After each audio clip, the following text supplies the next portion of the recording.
Bonjour à tous, on continue ces vidéos sur la programmation d'applications web selon la stack Min et on va enfin passer du côté du front-end avec ce magnifique framework qui est AngularJS. Alors je vais faire plusieurs vidéos sur AngularJS parce qu'il y a beaucoup de choses à dire, donc là c'est la première. Je vais poser le contexte, décrire tous les concepts d'AngularJS et puis on va coder notre première application relativement simple, mais on va quand même voir beaucoup de concepts. Alors avant de démarrer en profondeur la description d'Angular, il me faut rappeler que ce cours a pour objectif de développer une application web qui suit une architecture monopage selon la stack Min, donc MongoDB, Express, Angular et Node. Alors une application web, ça s'exécute du côté du client sur un navigateur où on a des technos tels que HTML, CSS et JavaScript. Et on a de l'autre côté un back-end avec notre serveur qui va s'exécuter. On a vu cela avec Node.js, Express et MongoDB. Donc on sait que nos pages web elles vont être représentées sous forme d'un arbre. C'est le fameux DOM, d'accord, que tous les éléments vont être dans cet arbre. Et en fait, le principe d'une architecture monopage, c'est essentiellement que lorsque je vais envoyer une requête HTTP à mon serveur, il va me retourner des morceaux. C'est ce que j'écris ici, des morceaux de la page. Il va falloir intégrer ces morceaux dans le DOM pour qu'ils soient visibles et qu'ils puissent ainsi participer à la dynamique de mon application. Alors, c'est central ce DOM, donc il est vraiment au centre et on va essayer de comprendre du coup à quoi sert un framework monopage tel que AngularJS. Alors essentiellement, il sert à deux choses. Il sert à traiter les interactions avec l'utilisateur, donc ici c'est l'utilisateur. Voilà, je le fais en anglais user. Donc l'utilisateur va appuyer sur des boutons, va remplir des champs, va vouloir envoyer des formulaires. Donc il va falloir gérer toutes ces interactions à l'utilisateur. Et bien sûr, certaines de ces interactions vont amener à effectuer une communication avec le serveur. Donc là, on va utiliser bien sûr le protocole HTTP. On va communiquer avec notre serveur qui va nous renvoyer des morceaux, des bouts de pages HTML, pas forcément des bouts de pages HTML, ça peut être aussi des données ou des nouveaux scripts. Il va falloir intégrer cela dans notre application et ainsi participer à la dynamique de cette application. Voilà, donc le framework essentiellement il sert à deux côtés. Il sert surtout à gérer le DOM, mais à gérer le DOM au vu des interactions que l'utilisateur va faire et au vu des communications qu'on fera pour assurer la dynamique de l'application. Alors comment ça marche dans Angular? Donc il faut bien comprendre que, c'est quasiment vrai dans tous les frameworks, on a une séparation dans le DOM, il y a deux aspects. Il y a un aspect rendu et un aspect traitement. Donc le rendu, c'est ce que j'ai dessiné ici avec cet arbre qui est un peu vert grisâtre là, c'est tout ce que l'utilisateur voit. Donc là bien sûr on aura les technos tels que HTML5 ou CSS3 à l'heure actuelle. Donc le rendu c'est ce qui est visible par l'utilisateur et c'est là-dessus que l'utilisateur va faire ses interactions. Il va ici remplir ses formulaires, appuyer sur des boutons, etc. etc. Donc ça c'est classique, c'est du HTML, c'est du CSS. Une fois qu'on a compris qu'on allait faire beaucoup de traitements sur le client, donc il faut une partie traitement. Donc voilà, ça c'est la partie traitement de l'application. Donc là aussi on va voir que Angular utilise une espèce d'arbre avec des relations entre les différentes entités de traitement. Enfin là on a le traitement, donc tout ce qui va se passer lorsque l'utilisateur va cliquer sur un bouton et ça sera fait en JavaScript. C'est là qu'on va voir la gestion des interactions et la gestion de la communication avec le serveur, c'est ce qui se passe ici. Alors prenons un petit exemple, j'ai mon utilisateur qui visualise une page web de son application, et par exemple là ici il y a un bouton, il va cliquer sur le bouton. Alors le clic sur ce bouton, ça va déclencher l'exécution d'une fonction. Donc là ici j'ai une fonction f par exemple, qui va effectuer un traitement, par exemple vérifier que les données ont été bien saisies comme il faut, et si c'est le cas, eh bien on va avoir certainement une requête HTTP qui va partir, qui va aller sur le serveur et qui va nous ramener des nouvelles informations. Ces nouvelles informations, il va falloir les intégrer au niveau de la donnée de notre couche applicative et bien sûr, cela va engendrer une modification du rendu pour que l'utilisateur puisse voir l'effet que cela a fait et pouvoir manipuler ces nouvelles données. Donc on a des interactions dans les deux sens, c'est pour ça que j'ai mis des flèches partout, entre le rendu essentiellement et entre le traitement aussi. Donc il faut bien comprendre qu'on a ces deux arbres et que ces deux arbres sont fortement connectés. Alors du coup, comment ça marche dans AngularJS? AngularJS va vraiment vous permettre de coder ces deux arbres, donc le côté rendu et le côté traitement, et en fait c'est relativement simple. Alors le rendu en AngularJS c'est ce qui s'appelle une vue, donc ça c'est important d'avoir ce concept en tête. Donc la vue c'est vraiment ce qui est du côté rendu et c'est écrit en HTML. Alors, c'est pas simplement du HTML, ça c'est très important de le noter dès le début, parce qu'en fait le rendu, donc la vue là, va contenir des templates. Donc c'est des choses qui sont prêtes à être vues, mais qu'il va falloir remplir en fonction des données qui seront manipulées par l'application. Donc on a des templates, et ces templates sont décrits en Angular avec des expressions, on va voir ce que c'est dans ce film, ou des directives. Donc tout est dans le HTML, c'est vraiment du HTML, mais Angular rajoute un petit peu de langage en fait, rajoute des directives, des expressions, on verra ce que c'est, et vous pouvez décrire vos templates directement dans le HTML.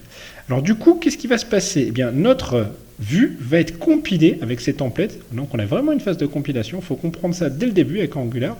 Donc on a notre HTML avec les expressions et directives, ça va être compilé dès le chargement de la vue. Donc grosso modo, vous chargez la vue, vous avez le DOM qui va s'exécuter du côté navigateur, et là il y a une compilation.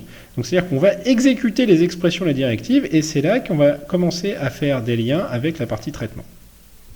Alors la partie traitement, justement, donc là aussi on va voir que ça s'écrit complètement en JavaScript. D'accord. Et qu'on va voir que la partie traitement, elle est décomposée en plusieurs entités. Donc on verra qu'il y a des entités qui sont complètement centrales, qui sont les contrôleurs. On verra, donc pas dans ce film-là, dans un prochain film, qu'il y a aussi d'autres entités qui sont super utiles. Ce sont les services, et notamment ces entités qui vont nous permettre de gérer les communications avec le côté serveur. Donc ces entités sont regroupées en modules, on va pouvoir les structurer et on va pouvoir surtout charger dynamiquement, donc il y a un chargement dynamique de ces entités lors de la compilation de la vue, et donc du coup, eh bien, lorsqu'ils sont chargés, ils vont pouvoir accéder aux éléments de la vue. Donc on a une synchronisation entre ces deux arbres, et c'est ce qu'appelle Angular un double binding, donc on a un binding binding, j'espère que ça s'écrit comme ça, désolé sinon, directionnel. Double directionnel. Décidément, j'y arrive pas aujourd'hui. Double directionnel. Donc ça va dans les deux directions en fait. On a une synchronisation de la vue avec le traitement et du traitement avec la vue.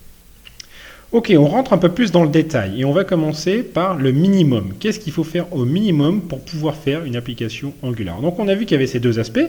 Donc je les refais ici. Un aspect à gauche qui sera la vue et un aspect à droite qui sera le traitement.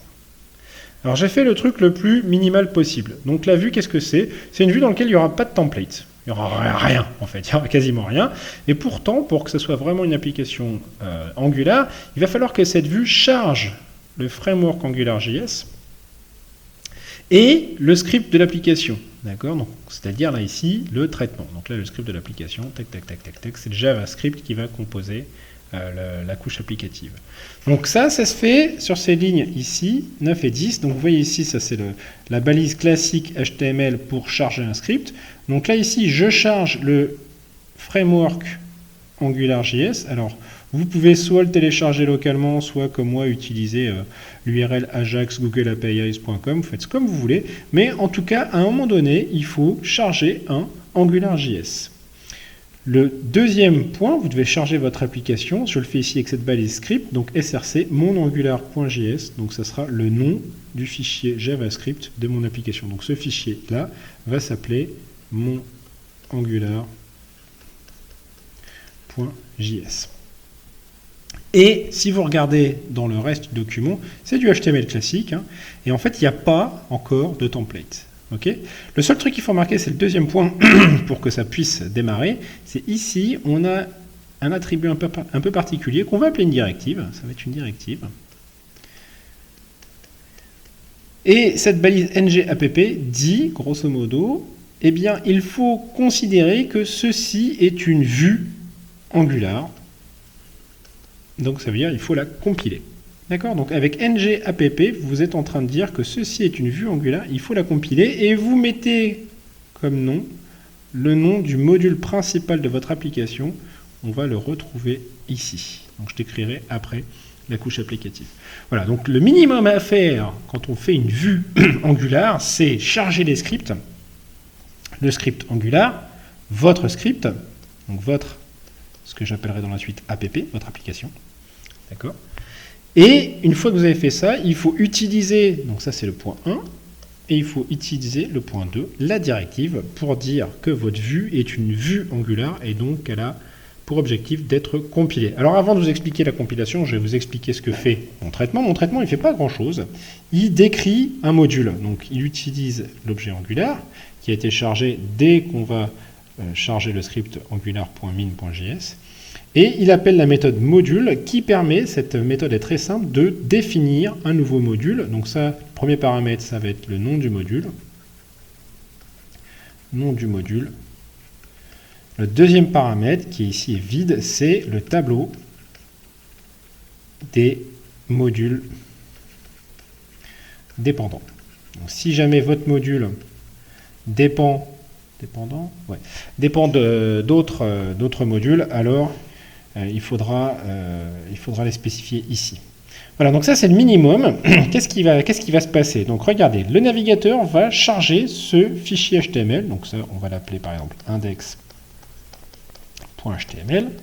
Voilà, HTML. Donc le navigateur va charger ce fichier HTML. Il va exécuter, on le charge comme ça, il va exécuter le script Angular. Donc il va mettre dans la mémoire globale l'objet Angular. Et ensuite, il va exécuter votre script. Alors, lorsqu'il exécute votre script, il crée la variable app qui est votre application, qui est un module dont le nom est mon app. Ensuite, se fait la phase de compilation. Donc Angular dit OK, tu m'as chargé, donc je vais voir si je dois compiler cette application. Donc on compile et fort heureusement, on voit la première attribut, donc il faut le mettre très haut, il faut le mettre dans la balise HTML. Il est conseillé de le mettre dans la balise HTML, vous pouvez aussi le mettre dans body, mais en fait, il faut le mettre très haut dans l'arbre. Donc il voit, Angular, il voit, ah oui, je compile et effectivement, je vois que cette partie de l'arbre, donc là ici j'ai mon arbre, dès le HTML, eh bien il faut lier ça à une application, donc à un module, qui s'appelle mon app. Ça tombe bien parce qu'on l'a défini ce module. Donc là, dès le début, dès qu'il va compiler, il va lier, donc c'est Angular qui fait ce lien, il va lier ici votre arbre, avec le premier nœud ici, la racine, avec le module app que vous avez défini ici. Voilà, donc là vous avez Angular qui a automatiquement créé un binding entre votre vue, ça c'est la vue, et ça c'est la couche applicative. Alors qu'est-ce que ça fait? Ça fait rien. Ça fait rien pour l'instant parce que la couche applicative, vous voyez qu'il n'y a rien, c'est un module qui est vide, et la vue, il n'y a rien. J'ai simplement écrit une petite chaîne de caractères qui ne vaut pas grand-chose pour l'instant, rien, mais tout est là. Ok, donc on va continuer, on va voir un petit peu comment on peut améliorer l'application Angular. Donc le concept central dans Angular, c'est le concept de contrôleur. Il faut absolument comprendre ce concept, et c'est pour ça que je commence par celui-là. C'est l'élément de base de la couche de traitement d'Angular. Alors un contrôleur, c'est un objet JavaScript, clairement, qui va être associé à un élément de la vue dans le DOM. D'accord ? Donc l'idée, c'est que vous avez votre application qui est là, vous avez un contrôleur, et ce contrôleur va être associé à un élément de la vue. Alors en fait, ce n'est pas vraiment le contrôleur qui est associé avec l'élément de la vue, c'est le scope du contrôleur. Alors tous les contrôleurs, c'est ce que je montre ici, tous les contrôleurs ont un scope. Ce scope, c'est un objet JavaScript qui va contenir des données, des traitements, vous mettez ce que vous voulez là-dedans. Donc il y a des données, d'autres objets JavaScript bien sûr, des traitements, donc des fonctions. Vous mettez ce que vous voulez dans ce scope, donc c'est le scope de ce contrôleur, et c'est ce scope qui lui va être lié à la vue. Donc là, on va avoir ici, tac, tac, tac, tout ce sous-arbre qui va être lié à ce scope. D'accord ? Et donc, si ici, on a des templates, alors les templates pourront utiliser les données et les fonctions qui seront définies dans le scope. Et alors, le lien, il est bidirectionnel. Ça veut dire que si les données changent, les templates seront exécutés. D'accord ? C'est ça qui est très intéressant. Donc, le contrôleur, c'est absolument fondamental. Ça se range dans un module dans l'application. Ça définit un scope. Et en fait, ce scope va être lié à un élément de la vue, donc à un sous-arbre. Et en fait, c'est ce sous-arbre, on le décrira, on va expliquer qu'il y a une espèce d'association entre ce sous-arbre et le contrôleur. Allez, on va voir ça plus dans le détail. Donc, comment coder un contrôleur? Premièrement, c'est comment on code un contrôleur. Et en fait, on définit un contrôleur en précisant sa factory. Donc ça, c'est important. C'est un peu choquant au début, mais ça, c'est la mode d'Angular, c'est que vous ne définissez jamais les objets, vous définissez toujours les factories. Les factories, c'est quoi? C'est une fonction qui permet de construire le contrôleur. Donc c'est une fonction, une factory, et il va falloir l'inscrire dans un module. Donc il va falloir ajouter cette factory, définir cette fonction dans un module en lui donnant un nom. De ce fait, n'importe quelle partie de votre application pourra appeler la factory en la nommant. Donc c'est ce qui se passe ici. Vous voyez, j'utilise, là j'ai construit mon module app, j'utilise mon module app, j'utilise la méthode contrôleur. L'objectif de cette méthode contrôleur, c'est d'ajouter une nouvelle factory. Donc là, je vais spécifier quelle est ma factory. Premièrement, le premier paramètre qu'on voit ici, ça c'est le nom de la factory. D'accord? Donc c'est le petit nom qu'on pourra utiliser lorsqu'on va rechercher la factory. Ensuite, donc c'est un tableau, vous allez définir dans ce tableau la factory. La factory. Alors c'est un tableau dans lequel au début on va mettre les paramètres du constructeur et ensuite on mettra bien sûr la fonction. Ok, donc vous voyez ici que cette factory A va avoir un premier paramètre qui va s'appeler $scope, je vais de suite décrire ce que c'est. Et ensuite voilà la fonction, et ici je renomme ces paramètres, et il faut comprendre que l'ordre des paramètres doit correspondre au petit nom qu'on a donné ici. Alors c'est quoi ces petits noms? En fait là encore c'est Angular qui va définir des conventions, c'est pour ça qu'on a le symbole $, et il sait, lui, il connaît ce nom scope, et il va vous donner en fait un lien vers, alors c'est un petit peu compliqué à comprendre, mais il vous donne un lien dans votre fonction, il vous donne un lien vers le scope qui sera associé à ce contrôleur lors de sa construction. Donc grosso modo vous avez votre factory, lorsqu'elle sera exécutée, tac, tac, je mets les parenthèses, on va définir un contrôleur. C'est contrôleur, voilà. Ce contrôleur, on a vu, il a son scope. D'accord? Eh bien, en définissant le paramètre, il faut absolument mettre ce nom $scope. Et en mettant ici, là, vous pouvez mettre le nom que vous voulez. En définissant un paramètre, donc c'est le premier paramètre qui correspond au premier nom ici. Tac, tac, je mets les guillemets.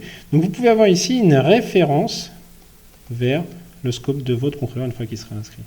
Donc qu'est-ce que j'ai une fois que j'ai cette référence? Je peux ajouter dans mon scope n'importe quelle propriété. Donc moi j'ajoute une propriété, c'est la mienne, ma data, et dont la valeur est cours angular.js. Voilà, donc là j'ai simplement, pour l'instant, je n'ai que défini une factory, je n'ai pas encore construit de contrôleur, j'ai défini une factory, le nom de cette factory c'est mon contrôleur.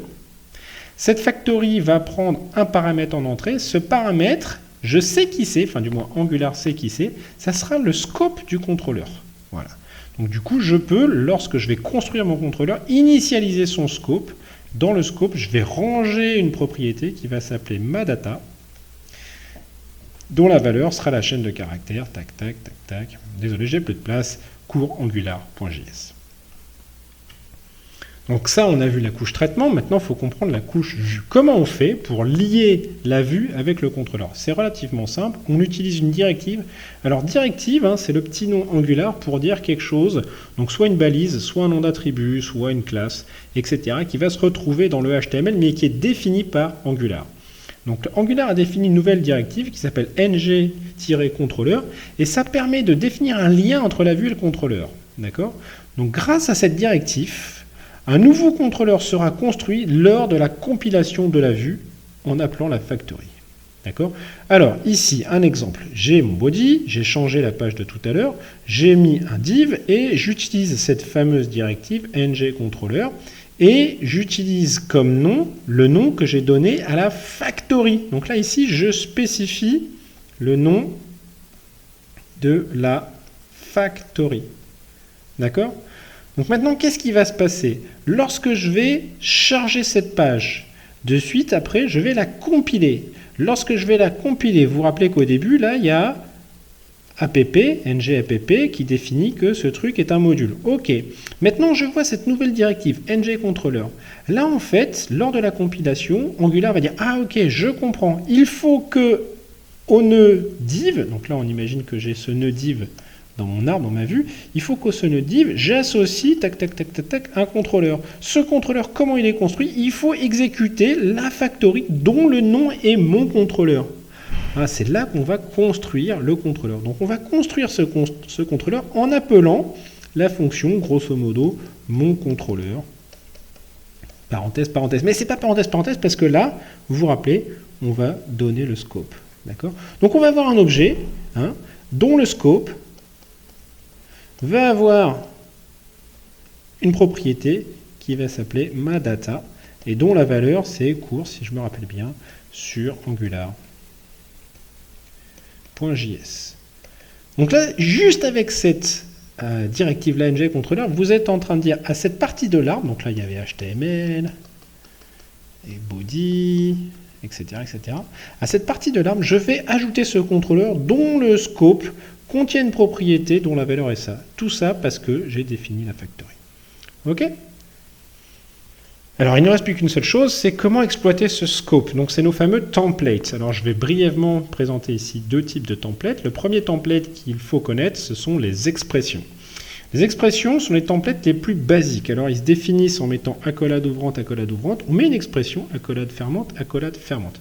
L'expression, c'est quoi? C'est du code JavaScript, d'accord, qui peut directement utiliser le scope du contrôleur. Donc ici, vous pouvez tout simplement, et c'est ce que je fais dans mon exemple, vous pouvez tout simplement faire accolade ouvrante, le nom de la propriété que j'ai rangée dans le scope, ici ma data, accolade fermante, accolade fermante. Qu'est-ce que ça va faire? Ça va exécuter l'expression, donc ça va ici retourner la valeur qui correspond à la propriété ma data, donc qui pour moi sera cours de programmation Angular ou cours sur Angular.js.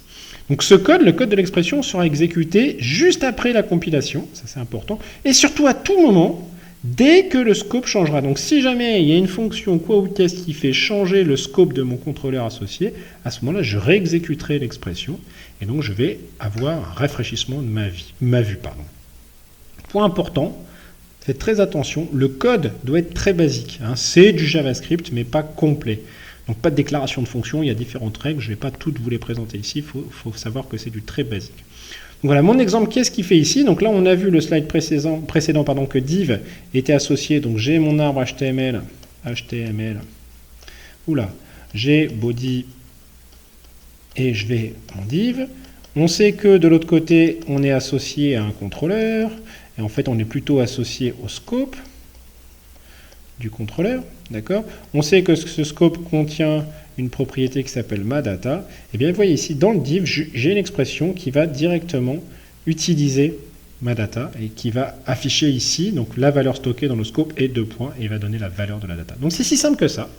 Donc là, vous voyez qu'on a un lien très simple entre le côté vue, ici, ça c'est la view, et le côté traitement. C'est quand même assez agréable.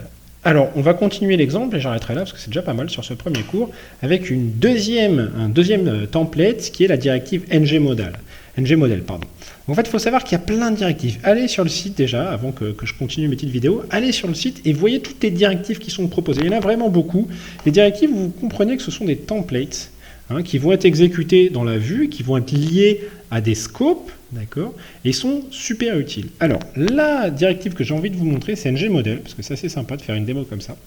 Donc, c'est un template qui peut se mettre sur des éléments input, select ou textAera. Donc là, ici, j'ai complété mon exemple, j'ai une balise input, et j'utilise la directive ng-model. Donc, en fait, qu'est-ce que fait cette directive? Elle effectue un lien entre l'élément de la vue, donc ici l'input, donc là maintenant dans mon DOM j'aurai input, et elle fait un lien entre cet élément et une des propriétés du scope. Alors on sait que div, il est branché à un scope, là j'ai un scope, d'accord, on sait que dans scope j'ai ma data, et là en fait avec ngModel, vous faites un lien entre votre balise ici et une propriété du scope. Et en fait, regardez, qu'est-ce que j'ai fait? J'ai utilisé la propriété maData. Donc, j'ai fait un lien entre l'input et maData.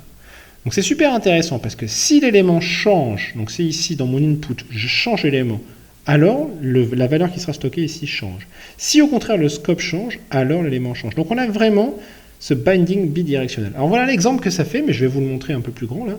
C'est que, voilà, c'est la page web qui correspond complètement à cette application. C'est que j'ai la valeur stockée première ligne et, donc ça c'est la valeur stockée dans le scope et cours sur XML. Et là j'ai mon input cours sur XML. Mais en fait derrière, il faut bien comprendre que là j'ai une expression. Donc ceci, toc, dans ma vue, c'est une expression. Ceci, dans ma vue, c'est une input. D'accord? Et ces deux éléments donc, sont dans la vue, sont liés au même scope, et ils sont liés même à la même propriété, maData. Donc s'il y en a une qui change, les deux vont être automatiquement modifiés. Vous allez voir, je vais vous faire la démo, c'est assez marrant. Alors justement, on commence la démo. Alors je voulais vous montrer le code. Voilà, le code il est relativement simple, donc c'est vraiment ça. Donc je vais utiliser ce truc-là qui est assez sympa. Ouais, hop là. J'ai ici, tac, tac, tac, tac. Attention, pas faire de bêtises. Voilà. Bon, je vais faire un peu plus grand parce que sinon on verra pas. Excusez-moi, hop, voilà. Donc j'ai ici mon index HTML. Hop. c'est mon index HTML. Donc on voit les deux scripts, ligne 13, ligne 14, j'ai chargé le script Angular. J'ai chargé mon script. On voit ici le lien vers mon app. On voit ici le lien vers mon contrôleur. Et pour finir, on voit les templates utilisés. Donc premier template, Madata. Deuxième template, ng modèle Madata. Vous voyez, donc ça il y a quand même beaucoup de choses dans la vue. Mais on voit que ce n'est pas du HTML classique, c'est du HTML Angular. Donc maintenant, je regarde mon contrôleur. Mon contrôleur, lui, il est beaucoup plus simple. D'accord? Enfin, mon contrôleur, ma couche traitement. Premièrement, définition du module app. Deuxièmement, définition du contrôleur, la factory, et qui va stocker dans le scope la variable Madata. Vous voyez, c'est super simple au niveau de la couche traitement. Alors, qu'est-ce que ça donne? Donc l'application est là. Ah, il faut que je lave, sinon ça ne fait pas joli. L'application est là. Je vais peut-être zoomer un tout petit peu, parce que sinon, vous n'allez pas y voir grand-chose. Voilà, donc là on voit bien. Alors regardez, c'est assez particulier. On est d'accord. On est d'accord que ces deux éléments-là sont liés avec... attendez, j'en profite encore de tous mes nouveaux outils. Voilà, je vais utiliser ce... Alors oui, un peu compliqué. D'accord, je ne vais pas y arriver de suite. Bon, tant pis. Allez, je vais le faire comme ça. Donc, ce qu'on voit, c'est qu'on a les deux éléments qui sont là. Donc, cours angular.js et cours angular.js ici. Regardez, c'est assez énorme. Dès que je vais changer l'input, automatiquement, regardez, l'autre se met à jour. Vous voyez, donc c'est assez particulier. Donc si je rajoute des caractères, cours XML, vous voyez, ça se met à jour. C'est normal, derrière, c'est le même scope.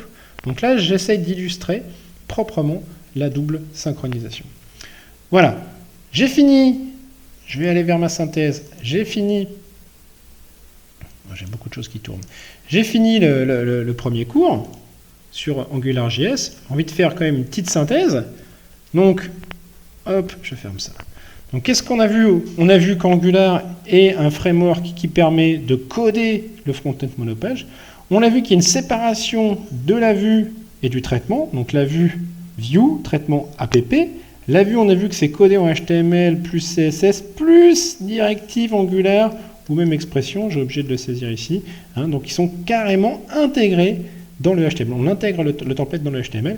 L'app est codé en JavaScript. On a vu l'importance des contrôleurs. L'élément de base de l'app, on a vu qu'il possède un scope et on a vu qu'ils sont instanciés lors de la compilation de la vue. Voilà, j'espère qu'avec ces quelques concepts, vous avez déjà une vue un peu plus claire d'Angular. Et puis on va poursuivre, on va aller beaucoup plus loin pour voir un petit peu toute la richesse de ce framework. À très bientôt.